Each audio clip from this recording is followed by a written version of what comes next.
All right, everyone. Welcome, everyone, to the impact of our food waste and clever ways to reduce it with Anya Guyton.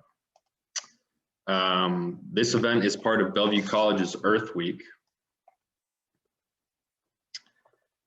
where we are exploring topics around the theme, "The Future is Now," which strives for a just and sustainable future for all. You can see our full schedule of events by visiting the link in the chat box, which was posted a little bit earlier. My name is Theo Cup, and I'm from the Office of Sustainability, and I will be moderating this event. Before we get started, we have some things to go over. You are muted on joining, and we would like for you to stay on mute unless actively asking a question or responding to a prompt from the speaker. If you would like to keep your camera on, it makes for a more engaging session for everyone.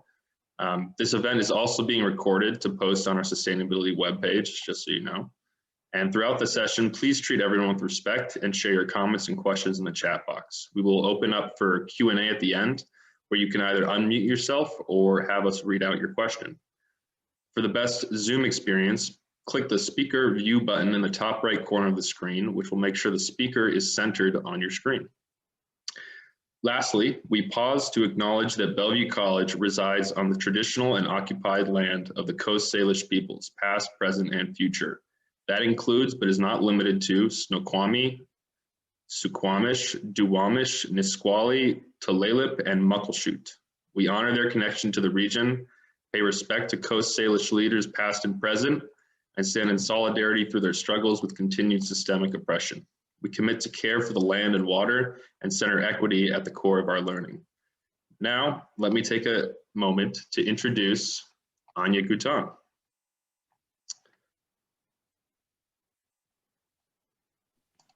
Anya, are you there? Yes. Hi, I'm Anya. Nice to meet you all. I'm so glad you're all here today. Should I just go ahead and start? Yeah, if you could say a few sentences about yourself, just give us a little bit of background. I think that'd be great. All right, so I'm a Bellevue College student here.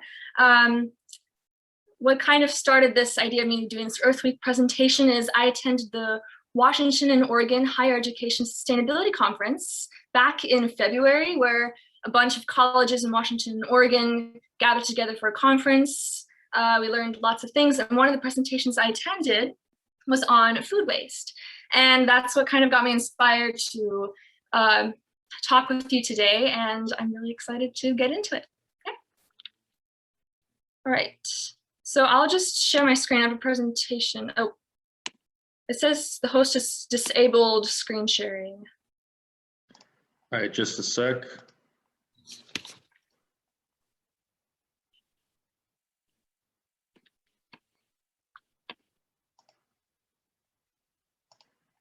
Okay, I think you should be able to share your screen now. So, here we go.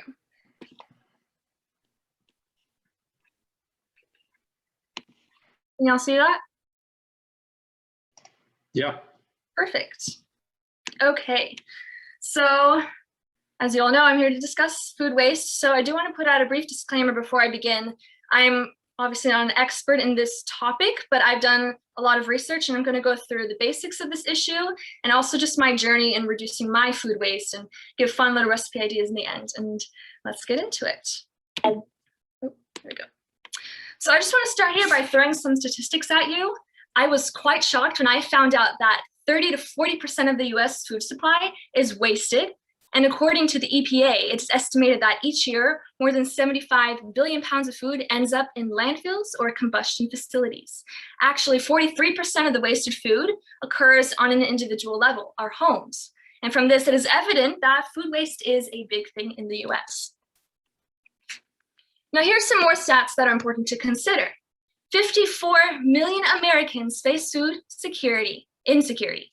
Food security is the ability to have consistent access, physically and economically, to enough safe, healthy food to meet everyone's dietary needs. This includes having access to nutrient-dense foods, affordable foods, having enough food, and even just having the basic knowledge of nutrition.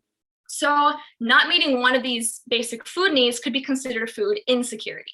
Now think about this. Just saving 15% of our food waste would be enough to feed 25 million Americans.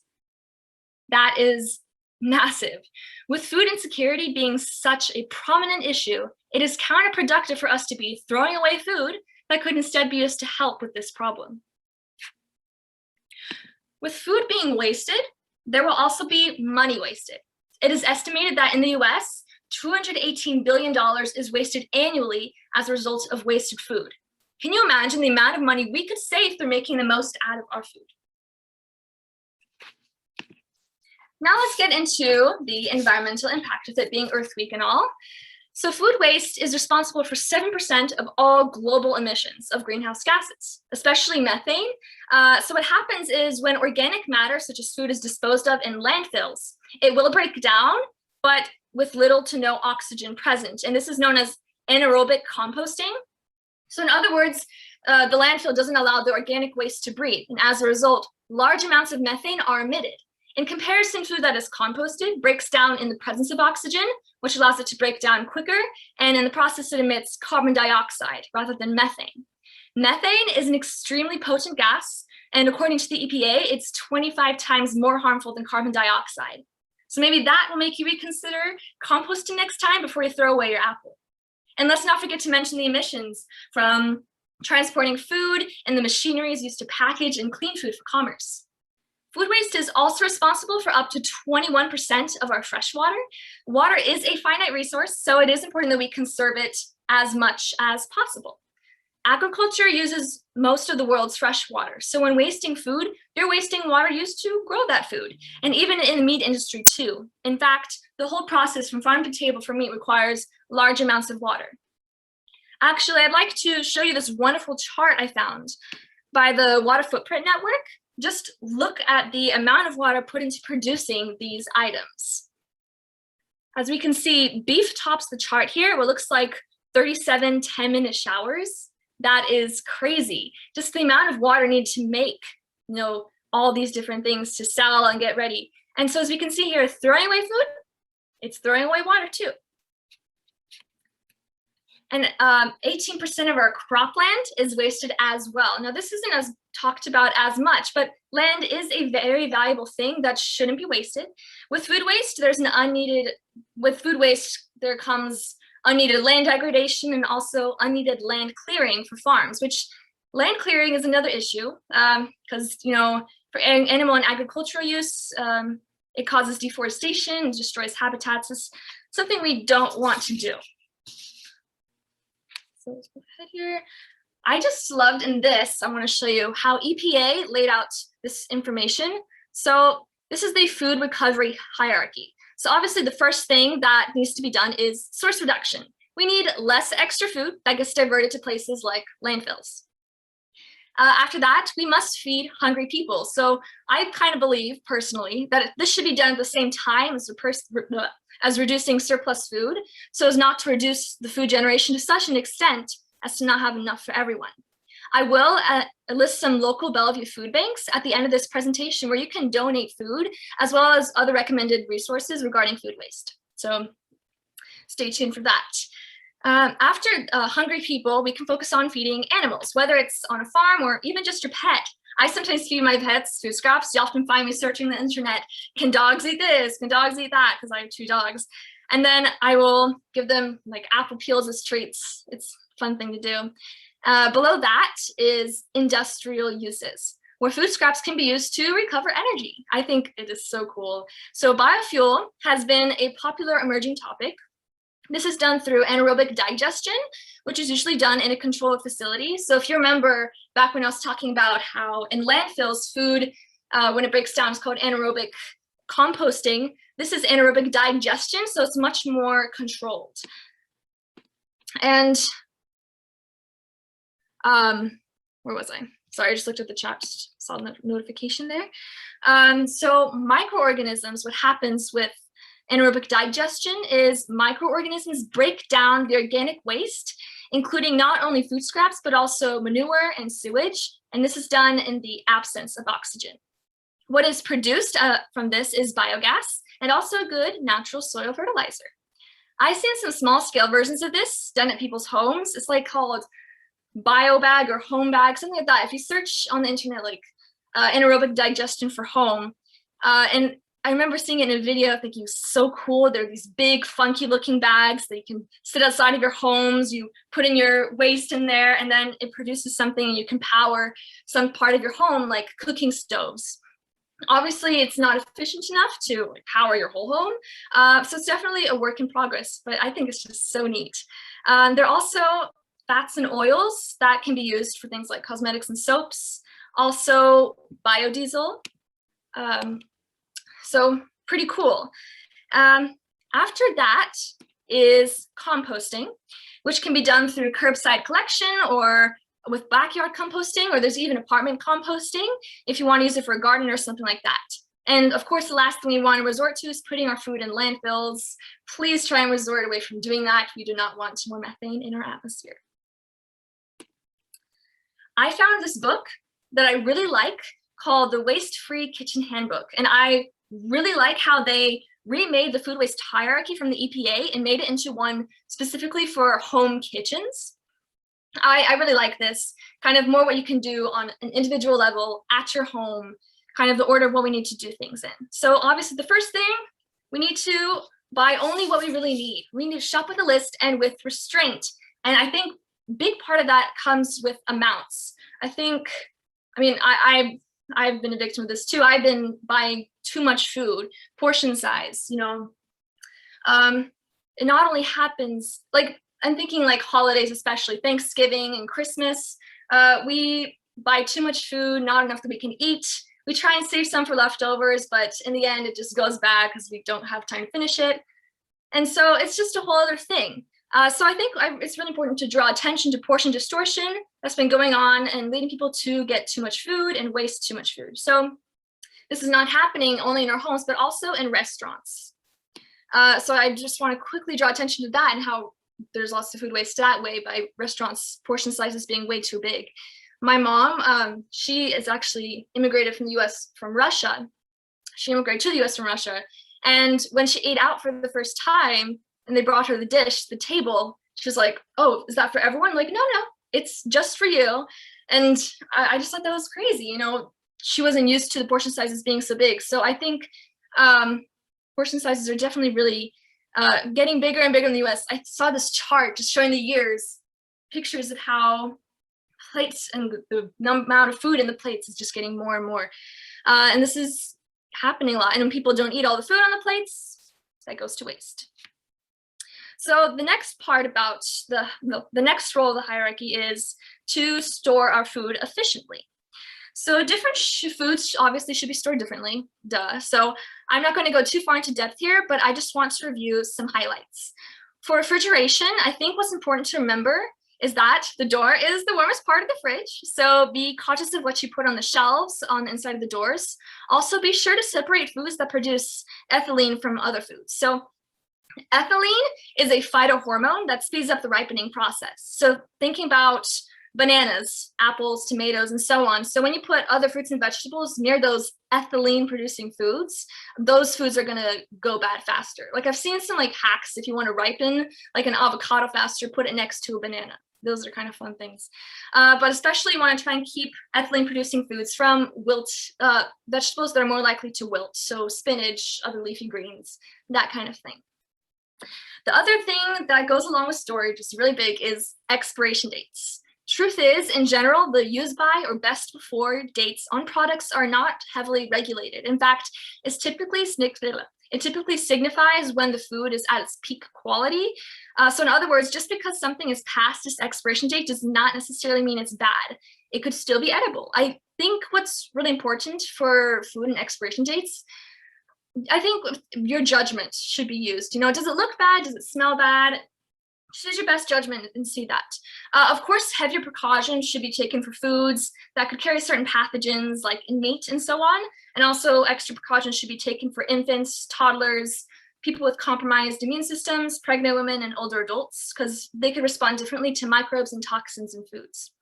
Of course, the hope is that through careful planning, as we saw from the first level of the hierarchy, we don't have to worry too much about expiration dates because we're going to be getting stuff and using it quickly because we plan efficiently.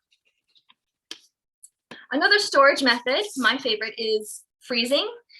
So when freezing fresh fruits and vegetables, especially if it's fresh, like just off the vine, you're actually preserving those nutrients right away.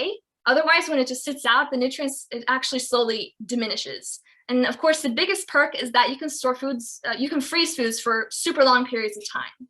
Super nifty. So here's a fun idea I found in a book called The Zero Waste Cookbook.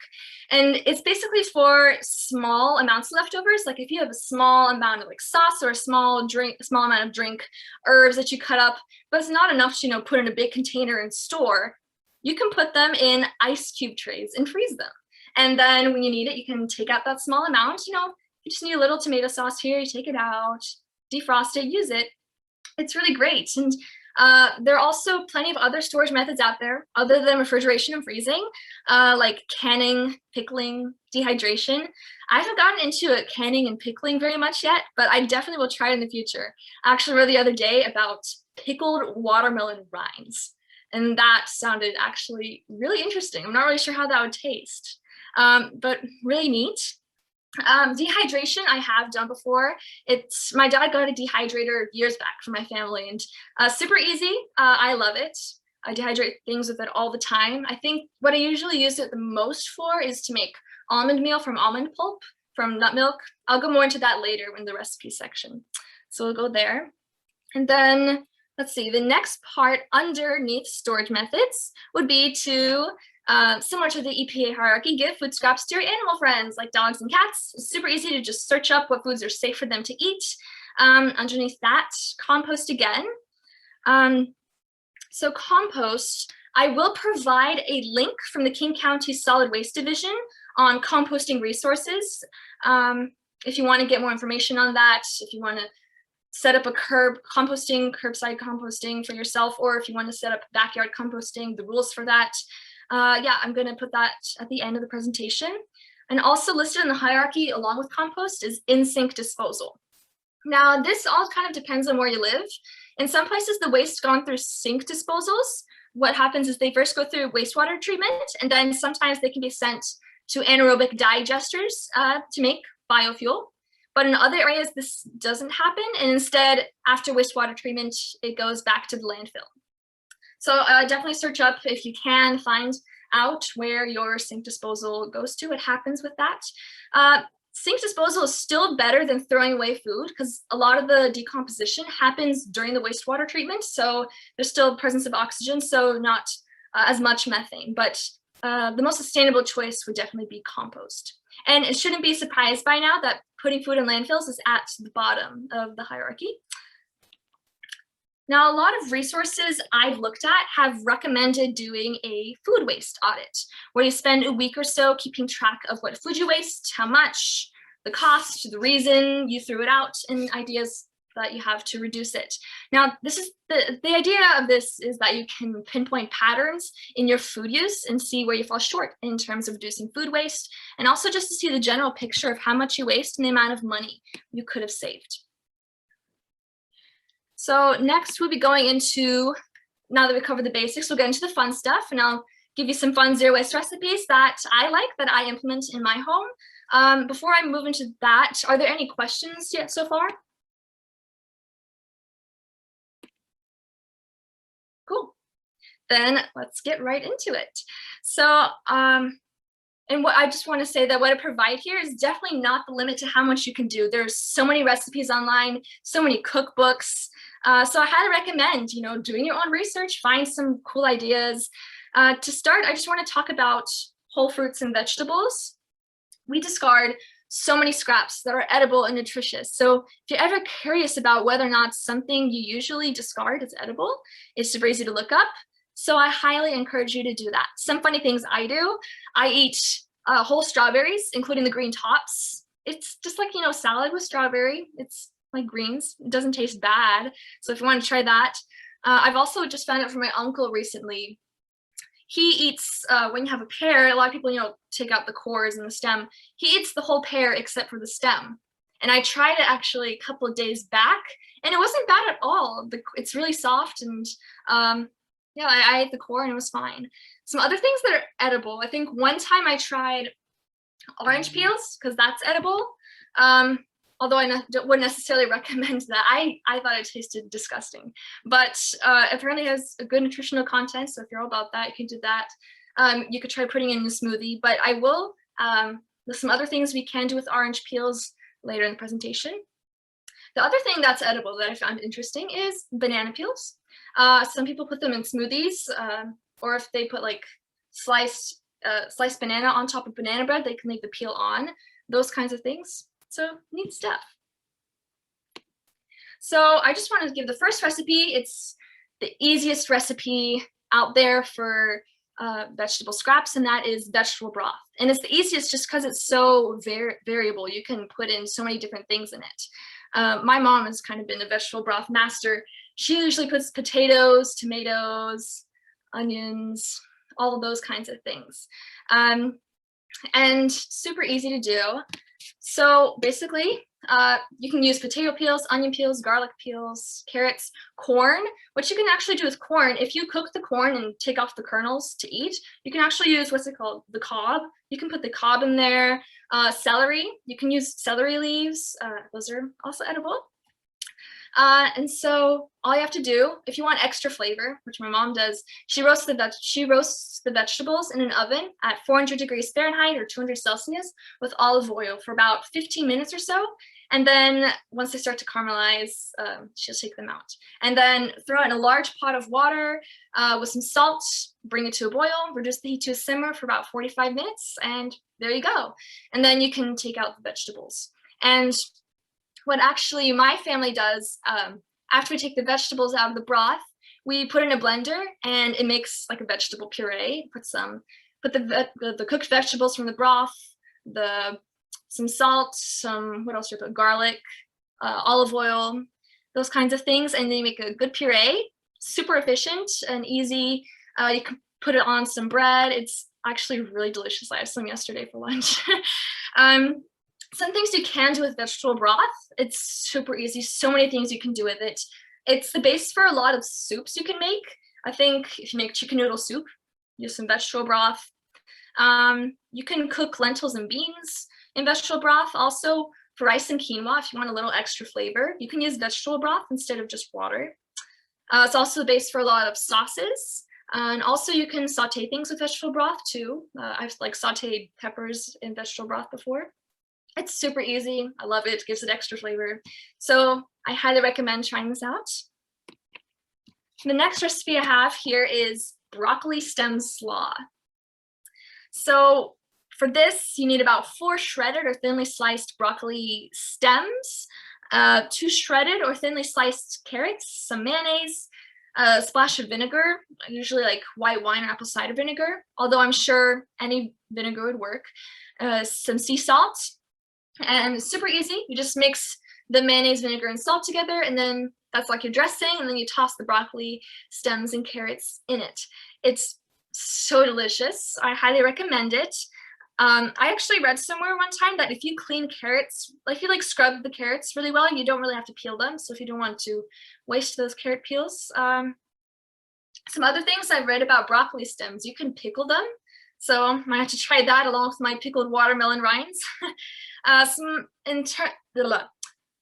Speaking of stems, you can also use stems from other things. I'm thinking about herbs like cilantro and basil. You can actually use stems from those, and that can go in stuff like vegetable broth. Some other things I'm thinking, let's see, another fun recipe idea I have with the idea of basil and basil stems is a pesto. You can put so much stuff in pesto. People have put obviously basil stems, people put carrot tops in pesto. It's another very variable thing, kind of like the vegetable broth. You can put lots of different things in it. This next recipe is one of my family's favorite recipes ever. So it's potato peel chips. It's super, super easy. All you really need is potato peels, olive oil, and salt. So like if I'm making mashed potatoes or something and I don't want to use potato peels, I'll make this on the side, and it's super good. You just have to lay the peels out on a sheet of parchment, toss it with a little bit of olive oil and salt to taste, and then cook it at about 400 until nice and crispy. Super good. The next thing I'm going to talk about is apple peels. So the easiest thing you can do with apple peels is baked apple peel chips, where you lay apple peels out on a sheet of parchment, sprinkle with cinnamon and sugar to taste, then squeeze a little bit of lemon juice on top. And then you just bake it at 400 for about 10 minutes. Just watch out though, because sometimes it can burn really easily. So just keep an eye on the oven. The other thing I like to do with apple peels, and actually I also use apple cores and my strawberry tops. You can put it in a pot of water, add some sugar, about like for 2-quart pot, just less than half a cup. And if you bring it to a boil and take it off the heat, this makes like a compote, which is a Russian beverage. It's kind of like a fruity water. It's kind of like a juice, but not as concentrated. It's super good. You can chill it, put some ice with it. It's really refreshing in the summer, but I drink it in the winter too. Super easy. It's also just a very, you can use different fruits in there. You can put raspberries. Some people put whole apples in there, whole strawberries, but I've been able to get just as much flavor with just the food scraps. And I'm really happy with how that's going. So other things you can do with apple peels, you can put it in something like smoothie. Smoothies are easy. You can pretty much put anything in smoothies that are edible. Okay, the next thing I want to go over is nut milk pulp. Where do I begin with this? So nut milk pulp. I'm not really a big fan of milk. So I usually drink nut milk, and what my family uses is a nut milk maker. It's called an almond cow. It makes it super easy to get nut milk. It separates the pulp from the milk right away. So basically, to make nut milk, you just have to blend the nuts like almonds or cashews, whatever you want, and then you have to separate the pulp from the milk. And so usually there's leftover pulp and that would get wasted, but there's so many things you can do with it. So if you look at the middle image right here of the kind of strainer and the person eating the pulp out of the spoon, that's actually part of the almond cow.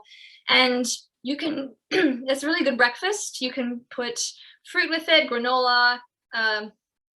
There's so many different things on there. Actually, if you check out their website, almondcow.co, you can look at all the recipe ideas they have for pulp, and it's amazing. I remember when I was looking at it, I was like, wow, I didn't know there's so much you could do. It's like a door was opened for me. It was so exciting. So some other fun ideas. I've actually tried these crackers here in the corner. They're so good. It's all these recipes are on the Almond Cow website, and different pulps can be used to make different things. Like in the corner, we see that corn chowder soup. That uses corn pulp. So instead of composting it, you can make fun stuff with it. You can make baked goods. You can make sweet or savory. It's really great. I think it's a good purchase. I'm really happy I got that. So the next big thing, when you cook something like beans or chickpeas, there is a leftover liquid from cooking them, and like bean water, and that's called aquafaba. It's most commonly associated with chickpeas, just because chickpeas has the most mild flavor, but any bean liquid or legume liquid would be considered aquafaba. And there are many things you can actually do with aquafaba. It's often used as an egg substitute because of a certain mix of proteins and enzymes released in the water. And this can kind of mimic what the natural egg white contains. I like to make it for stuff like aquafaba waffles. It's really good, it makes it nice and fluffy. I've used it in a lot of baked goods like banana bread. Yeah, super yummy. It's also, if you are planning on not using it right away, best to store in a freezer, not a fridge, because it will go bad quickly. But really delicious. And as you can see here, it's actually well known, especially chickpea, for making meringues. So if you are big at baking and you want to try making some aquafaba meringues, go for it. I would love to hear how it goes. I've never tried it before. I probably will at some point though. So next I want to go over regrowing your food scraps. So I think this is a really big thing we can do. So I think the first image we see when we think about regrowing scraps is like the avocado pit, set up by toothpicks in a glass of water by a windowsill with sun shining on it, and it starts to sprout and you can grow your own avocado tree. Those kinds of things. And there are actually many different scraps you can regrow from what you're given. So celery, bok choy, and green onions, those three, you can actually regrow right from the scraps. So if you cut off an interstill off the bottom of the bunch and put in a glass of water with the cut side up, place in a sunny spot, the roots will start to form, and then you can pot it in some soil and it'll grow again and you can eat it. So you don't really have to buy it at the grocery store. It will take a little longer, but it's just a fun little thing you can do. It could be like a science experiment. Other thing, potatoes and sweet potatoes. This is actually funny. When I was younger with my best friend, I used to live in Georgia, and we decided that we wanted to plant potatoes. And so we each got a random potato, put it in the ground, watered it, and then I forgot about it. And then about 2 years later, I found that it had grown and there were a bunch of potatoes in the ground. And I just so shocked. And actually, I read that it only takes a 1 inch long chunk of potato to start a new potato plant. It's super easy. And what's especially good if you want to grow it is potatoes that have started to sprout. Also, because potatoes that are green, that have a green tint, aren't usually suitable for eating anymore. So usually those are also a little sprouted, and you can put those in the ground and they'll grow. Root vegetables are another good one. You can use the tops of carrots, beets, radishes, turnips, those kinds of things. To regrow those, you won't be able to regrow the root, but you can regrow the green, like the tops. If you just get like a pie dish, put some pebbles, add some water, and put that in there. In about a week, the green top will grow and sprout, and you can make it into a centerpiece. Also, just for it to be out there, carrot tops, radish tops, those things are edible. You can put it into a salad, into tacos, fun things like that. So you can eat them. And you can also, if you want, let it continue to grow, and then it'll flower, and then you can get seeds from it. And you can plant those seeds. So if you have like a certain radish that you're like, oh, this is the best radish ever, you can replant it, get the seeds from it, make your own. Fun things like that. Similarly, tomatoes, peppers, cucumbers, those kinds of vegetables, you can use the seeds from there and plant it. Usually, sometimes they won't plant if it's genetically modified a certain way, but a lot of the times you can do that. Now, there are also, if you're not really in the mood for eating your food scraps, there are other uses you can have out there. There are plenty out there if you just search them on the internet. Some of the ones that usually come to mind are eggshells, because it has lots of good calcium. If you want to use that for your garden, you can, crush it and sprinkle it on the soil. Used coffee grounds are another really good one that you can use it for many things. One of the biggest being like exfoliation is really good for exfoliation, or also if you want to acidify plant soil, especially plants that like acidity, like blueberries, or if you're into flowers like azaleas, you can sprinkle the used coffee grounds on there, and that'll make the plant really happy. The other one, going back to orange peel, remember I said it tasted disgusting when I tried it. You can make this instead. A lemon or orange peel with vinegar. It makes a great cleaning solution for all purpose. Kind of what happens is the citrus oils will help dissolve grease and add some antibacterial power. So I highly recommend it. I've tried it. It works really well. Or even just the power of citrus is so good. If you want to like clean your sink, you can just, what I've done is, what my mom's done as well, you can just put some lemon juice in the sink, or lemon juice and baking soda in the shower if you want to clean off the grime. It works really well. So just explore with what you can do with your scraps. So this other thing, let's see if I can. The other thing is salvaging food. So we often have leftovers, or we make something that doesn't taste good, and that can usually go to waste because you're like, I'm not eating that, so just throw it away. But there are things you can do to kind of help salvage it. So if it's burnt food, obviously you can try, and if only part of it's burnt, save the part that isn't burnt. If it's only a slightly burnt taste, you can place a damp cloth over it for about 10 minutes, and sometimes the burnt flavor can kind of calm down. Or if you want to just put barbecue sauce on it, or hot sauce, that works too, making, like a smoky dish.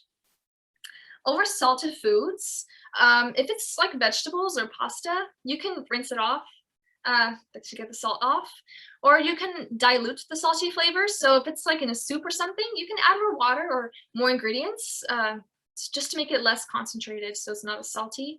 And the other thing you can do is offset the salt.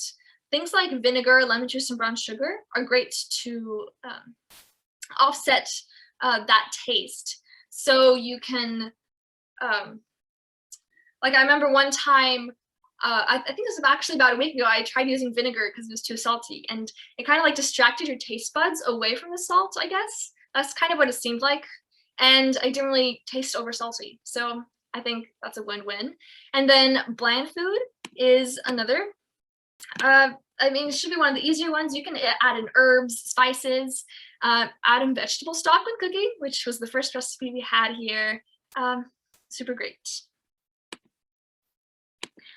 What I think is important to acknowledge is that food waste happens on more than just an individual level.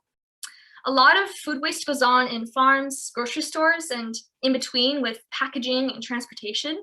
And I think a lot of it is due to cosmetic food standards. And it's become very prominent globally, where consumers have expectations for their fruits and vegetables to look perfect. You know, no scratches, no bruises, no funky shapes. And that has resulted in a lot of food waste. Just food that's perfectly edible just because it looks funny is thrown out. In fact, 1 in 5 fruits and vegetables don't make it out of farms due to cosmetic issues. And this happens also in grocery stores, but also in grocery stores what happens is they throw out stuff because they think it's gone bad with expiration dates, which we know aren't always accurate. I think it's about 2 weeks ago, my dad was coming back from the grocery store and he said, because he bought apples, and he said that the cashier, when he was buying apples, there's one that was bruised, and the cashier was like, looked at it and said, "Oh, you don't want this one." And then she took it away and threw it out. And he came back and told me that, and I was just so frustrated. Like, it's a bruised apple. It's completely edible. I mean, we'd be willing to buy it and eat it. Did you have to really throw that out? And I think that's just kind of the idea that kind of goes on in everyone's head these days, that food has to look good in order to be edible, which is not true at all. And 16 billion pounds of food are wasted by grocery stores and supermarkets in America. I've actually seen videos of people dumpster diving in grocery store trash bins and finding perfectly good food. Although I wouldn't likely go dumpster diving myself, just because I don't know if it's legal or sanitary, but it's still interesting to see that the amount of food that is wasted by grocery stores and doesn't have to be wasted.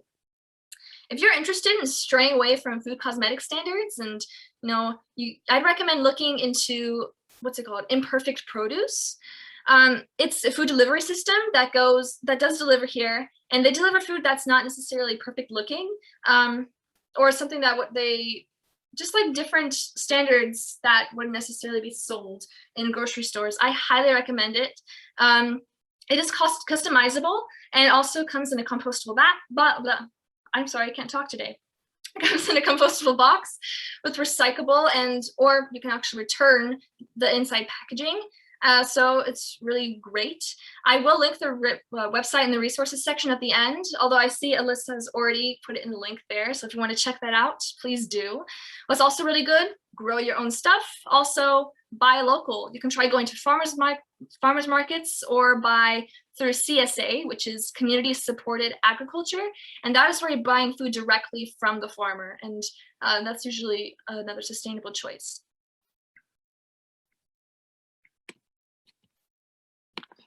So now I just kind of want to go through a lot of the resources I would totally recommend. So Zero Waste Cookbook by, I don't know how to pronounce it, Giovanna Torrico and Amelia Vasilev. And they provide so many great zero waste recipes. I think that's kind of where I got the idea for the broccoli stem slaw, and a lot of like the little things like the idea for potato peel chips and apple peel chips that initially started from this cookbook. So if you want to check that out, look at all the recipes they have there. Scraps, Peels, and Stems by Jill Leitner also has a lot of great recipes in there. They also just kind of go through, kind of similar to this presentation, a lot of the basics. So check that out. And then this third book, Waste-Free Kitchen Handbook. it is by far my favorite food waste book out there. It just kind of goes down through everything you could think of in terms of food waste. I learned so much from the book. I learned a lot. So if you want to learn more, definitely look at that book and get at the library. Some websites I like to use. The Zero Waste Chef has a lot of zero waste recipes. I think a lot of recipes use lots of sourdough discard. So if you make sourdough bread and you have like a sourdough starter and you have to discard some stuff to like help it grow and put in more. So the sourdough discard you can use to make lots of things, and the person has lots of sourdough discard recipes. So if you want to make sourdough discard pancakes or something like that, definitely go look at that. There's Imperfect Foods again. Food Lifeline, really great organization if you want to look at food and just in general have like feeding and food banks. Look into that more. I think it gives like resources on where certain food banks are in your area if you want to look at that, or just learn more in general about food insecurity. HopeLink, Renewable Food Bank, both of those are food banks in Bellevue. So if you can check out those websites and see, how the food donation works right now with COVID and everything. This last website, I highly recommend looking into if you are interested in composting and want to start into that. The King County Solid Waste Division kind of compiled a bunch of different resources. If you want to get into curbside composting, backyard composting, they provide a lot of the information for you.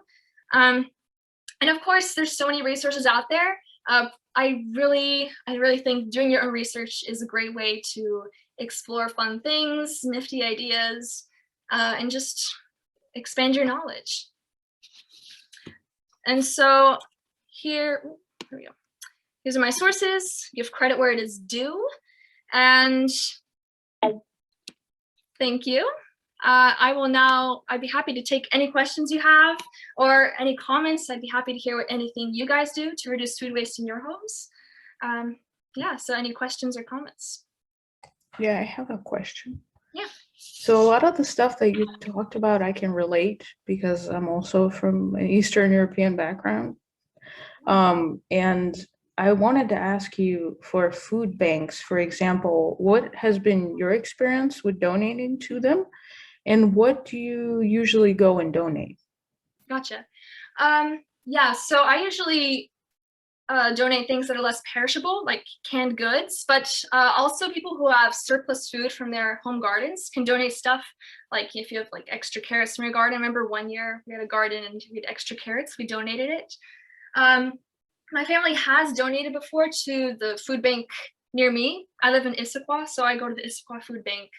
And usually how it's been in the past, I haven't really done much during COVID, but in the past, you drive up and then they come up to you and you can just give them the box of goods, or they have boxes there usually to take the stuff. And it usually runs pretty smoothly. And that's pretty much how it goes. Yeah. Thank you. I also was going to say that there's actually someone might be interested, but there's a lot of farms where you could get subscriptions to them, and then they'll deliver you like produce that they have. And a lot of times it doesn't go for those harsh like cosmetic standards. Yeah, that's awesome. Yeah, I think I've heard of some of those. I think it's very similar to community supported agriculture. I think you just go to the website, you find the farm you want, and then they can like deliver stuff to you or pick it up and it's straight from the farm, which I think is so nice. It's fresh, it's local. And I think also thinking about sustainability in general, there are less emissions from transportation, because a lot of food, getting it from out of country or across the country here in the US, that's a big transportation toll. So we want to try and buy as local as possible. All right, any other questions or comments?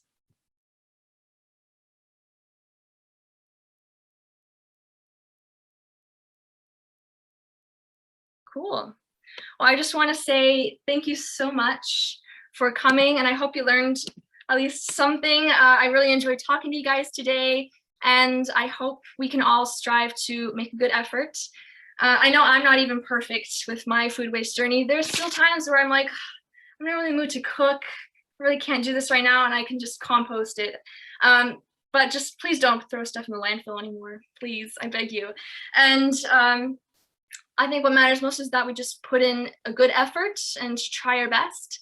And then we can make a good change and try and reduce our food waste together. Awesome. Thank you all.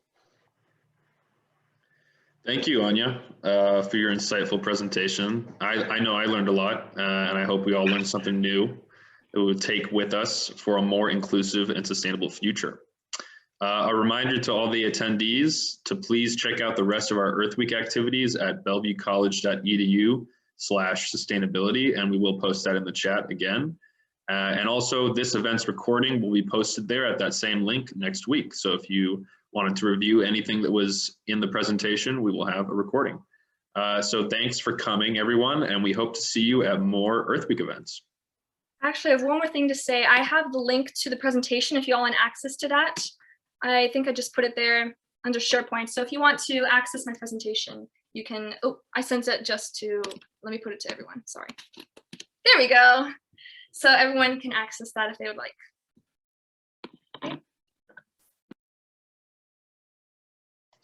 All right, thanks again, Anya. That was awesome. Thank you, Anya.